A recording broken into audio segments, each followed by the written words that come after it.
So in the first couple weeks of early access, I started with a grenades build, and I did all the pinnacle content with it, but grenades have a scaling problem. Not necessarily so much in damage as they do with cooldowns. So when I first saw Temporalis and everyone else was smitten with Blink and Choir, I really wanted to use it on crossbow skills to see what kind of a meme grenade spam setup I could pull off. Now as a chase unique, Temporalis is sick. It's truly build enabling on many levels, and I think it's awesome that GGG has added it to the game. I know Jungrown has said something similar. I just wanted to echo that sentiment. For grenades, it turns out there are like 4 other things you also have to solve for once Temporalis solves the cooldowns though. The new patch just dropped, and thankfully this didn't break the build I've been working on for a couple days. I was able to get really close to 100 milliseconds per attack, but not quite under, so nothing in this video changes. Also, before I get into exactly what I did, this is more of a build setup showcase and not a build guide, because the build enabling unique is a chase item. It's more about how I went about solving the problems and showcasing what grenades could look like without cooldowns.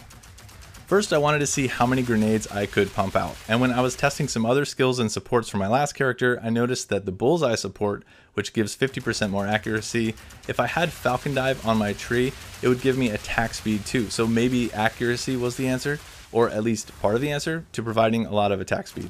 So I set about looking for a specific set of jewels. I wanted double attack speed, a high roll of accuracy, and ideally some other mod that provided increased damage.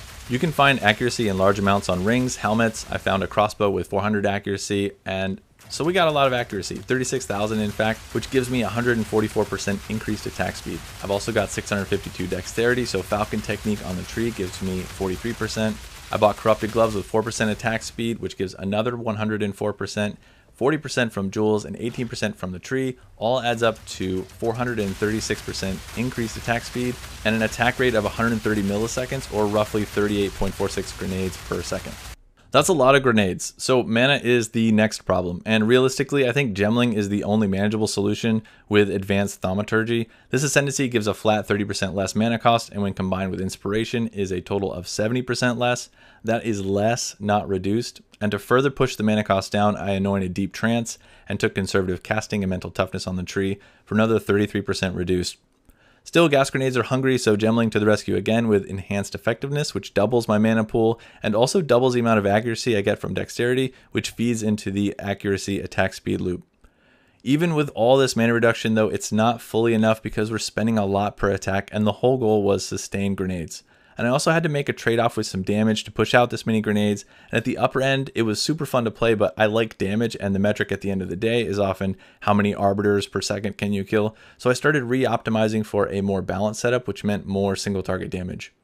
I dropped about half the accuracy to pick up more int for a bigger mana pool and for more flat damage, and it let me push the gem levels a lot. In fact, this Zesht kill I'm using a level 26 gas grenade, which costs a disgusting amount of mana.